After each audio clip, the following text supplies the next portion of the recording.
নমস্কার, সবাইকে লোপার রান্নাঘরে স্বাগত জানাই। আজ আমি যেটা রান্না করতে চলেছি সেটা আমি বাড়িতে টবে লাগিয়েছি।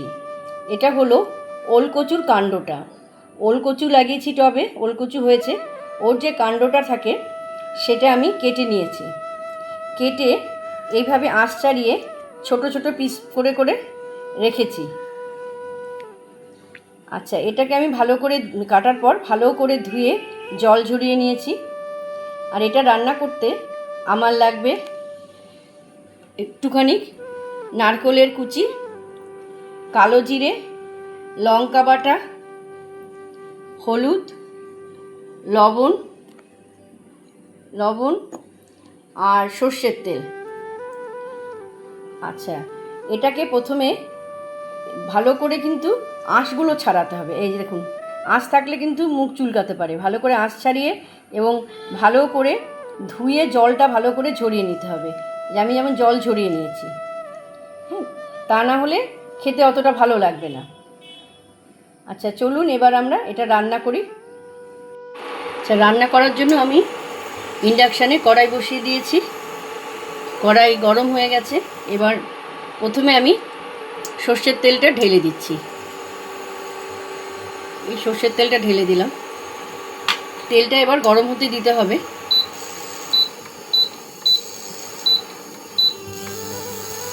তেলটা ভালো করে গরম হলে এতে আমি প্রথমে নারকেলটা ভেজে নেব।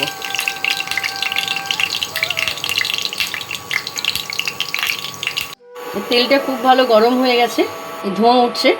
এবার আমি প্রথমে নারকেলের কুচিটা তেলে ছেড়ে দিচ্ছি।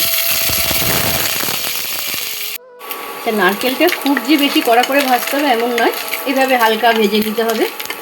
নারকেলটা ভাজা হয়ে গেছে। এবার নারকেলটাকে আমি তুলে নেব। এই ভাজা নারকেলগুলোকে উঠিয়ে নেব কড়াই থেকে। কড়াই থেকে এই ভাজা নারকেলগুলো সব তুলে নিয়েছি। এবার কড়াইয়ের এই তেলেই আমি অল্প করে কালো জিরে দিয়ে দেবো। এই যে কালো জিরে, এই অল্প করে কালো জিরে দিয়ে দিলাম। এবার এই কালো জিরেটা একটুখানি হালকা ভাজা ভাজা মতন হোক, গন্ধ বেরো। তারপর এতে আমি ওই ওলকচুর যে কাণ্ডের পিসগুলো আছে ওগুলোকে দিয়ে দেব।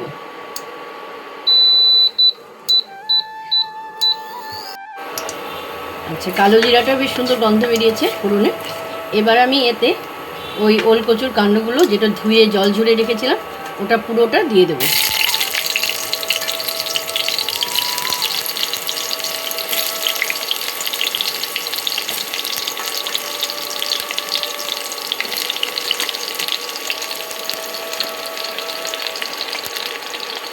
এটা পুরোটা আমি দিয়ে দিলাম। এবার এতে আমি সামান্য নুন দিয়ে দেবো। এটা কিন্তু যতটা দেখতে পাচ্ছেন পরিমাণটা, রান্নার পর কিন্তু একদম কম হয়ে যায়। সেজন্য নুনটা প্রথমে কম দেওয়াই ভালো, না হলে পরে নুন বেশি হয়ে যায় অনেক সময়। কম দিয়ে পরে টেস্ট করে যদি লাগে তো দেওয়া যায়, কেন কমে যায় তো জিনিসটা। অনেকটা কচুর শাক হয়, যে কচুর শাকের মতন হয়ে যায় কমে গিয়ে। আর এর মধ্যে এবার আমি একটু লঙ্কাটা দিলাম। লঙ্কাটা যার যার স্বাদ মতন সে দেবে। কচুর শাকে তো একটু ঝাল ঝাল ভালো লাগে জন্য আমি একটু 2 চামচ মতন দিলাম। এবার এতে আমি হলুদ দিয়ে দেবো। এই 2 চামচ মতন হলুদ দিয়ে দিচ্ছি। এই হলুদ দেওয়া হয়ে গেল। এবার আমি সবগুলোকে খুব ভালো করে মিশিয়ে দেব।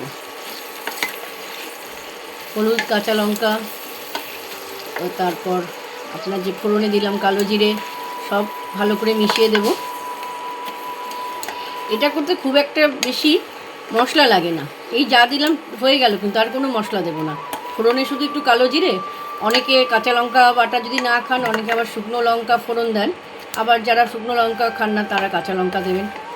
তো আমাদের বাড়িতে শুকনো লঙ্কাটা খুব একটা পছন্দ করে না জন্য আমি কাঁচা লঙ্কাই দিলাম। এবার এটাকে ভালো করে মিলিয়ে ঢাকা দিয়ে দেবো। আমি আজকে নিরামিষভাবে করছি, নারকেলের কুচি দিয়ে। এটা কিন্তু আমিষভাবেও করা যায়, যেমন ছোটো কুচো চিংড়ি মাছ দিয়ে কি ইলিশ মাছের মাথা দিয়ে খুব ভালো লাগে আমিষভাবে করলে। আর নিরামিষে নারকেলের কুচি দিয়ে তো ভালো লাগে, আবার ওই আমাদের যেটা কালো চানা বলি আমরা, দেশি চানা ছোট ছোট, ওই ছোলাগুলো ভিজিয়ে রেখে সেদ্ধ করে ওই ছোলা দিয়ে করলেও ভালো লাগে খেতে। তো এটা আমি খুব ভালো করে সবগুলোর সাথে সবাইকে মিশিয়ে দিয়েছি। এবার আমি ঢাকা দিয়ে দিচ্ছি খানিকক্ষণের জন্য। ঢাকা দিয়ে দিলাম। এবার 10 মিনিট থাকবে এইভাবে, ওটা মজে উঠবে, তারপর আমি ঢাকনা খুলব। 10 মিনিট হয়ে গেছে, এবার আমি ঢাকনাটা খুলে দিচ্ছি। হ্যাঁ, তো খুব সুন্দর মজে গেছে। এবার আমাকে এতে একটু জল দিয়ে দিতে হবে। সুন্দর মজে গেছে এবার এতে জল দিয়ে আবার ঢাকনা বন্ধ করে দিতে হবে। এটা সেদ্ধ হতে দিতে হবে একটু। এবার এতটা মতন জল দিলাম আমি। এবার আবার ঢাকনাটাকে আমি আবার 10 মিনিটের জন্য বন্ধ করে দেব। 10 মিনিট পর আবার ঢাকনা খুলব, দেখব সেদ্ধ হয়েছে কিনা। সেদ্ধ হয়ে গেছে, দেখে মনে হচ্ছে জলটা পুরো টেনে নিয়েছে। এই দেখছি একটু জল আছে, একটু জল নেই, সেদ্ধ হয়ে গেছে। এবার এতে আমি যেই নারকেলটা ভেজে রেখেছিলাম, নারকেলের কুচিটা, সেই কুচানো নারকেল, ভাজা নারকেলটা দিয়ে দেবো। দিয়ে এই যে পুরো নারকেলটা দিয়ে দিলাম। এবার এটা দিয়ে আমি ভালো করে একটু নেড়ে দেবো। ভালো করে নাড়তে হবে, নারকেলটা সবার সাথে মিশিয়ে দিতে হবে। দিয়ে আবার একটু ঢাকনা লাগিয়ে 2-3 মিনিটের মতন রেখে দিয়ে তারপর ওটা এই যে যেমন সামান্য একটু জল আছে, এবার নারকেলটা দিলাম। এরকম একটু সামান্য জল থাকতেই নারকেলটা দিতে হবে, তাহলে নারকেলটা সিদ্ধ হবে। একদম পুরো জলটা টেনে নেওয়ার পর দিলে হবে না। কিন্তু এই নারকেল দেওয়ার পর এখন ওই যেটুকু জলে যে আছে এটাকে পুরোটাকে শুকিয়ে নিতে হবে। সেই জন্য এটা ভালো করে নাড়ার পর ঢাকা দিয়ে আবার 5-10 মিনিটের মতন ঢাকা দিয়ে রেখে দিতে হবে। 10 মিনিট না, এই 5-7 মিনিট তখন ঢাকা দিলে জলটা শুকিয়ে যাবে। তারপরে একদম তৈরি হয়ে যাবে ওল কচুর কাণ্ড দিয়ে তরকারি। তরকারি ঠিক না, শাক মতন আর কি। যেমন আমরা শোলা কচুর শাক খাই, ওটা তো শোলা কচুর কাণ্ডটা খাই, আর এটা হচ্ছে ওল কচুর কাণ্ডটা, মানে ওল কচুর শাক বলা চলে। কিন্তু শোলা কচুর শাক কিন্তু নরম হয়। শোলা কচুর শাক তাড়াতাড়ি সেদ্ধ হয়ে যায়, আমরা একটু ভাপিয়ে জল ফেলে দিয়ে তারপরে শোলা কচুর শাক করি। এটাতে কিন্তু যদি মানে আমি যেমন ভাপালাম না আগে একদম সোজাসুজি তেলে দিয়ে, সেজন্য কিন্তু আমার অনেকক্ষণ সিদ্ধ করতে লাগলো, প্রায় 15 মিনিটের মতন সিদ্ধ করতে লাগলো।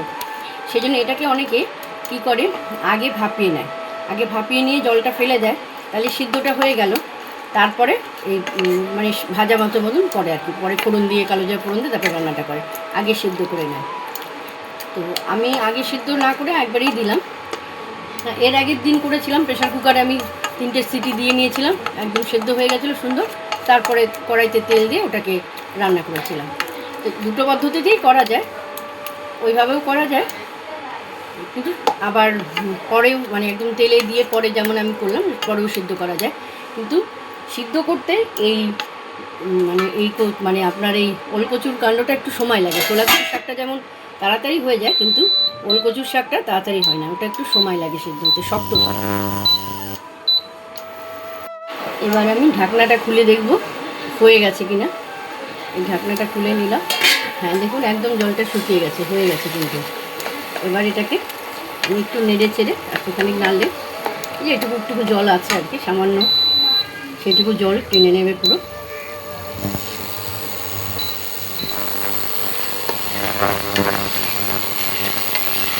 একটু ভালো করে নাড়তে হবে।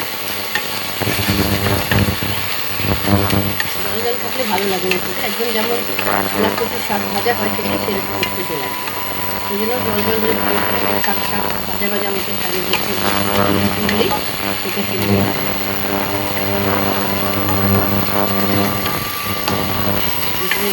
এবার আমি এটাকে নামিয়ে নেব।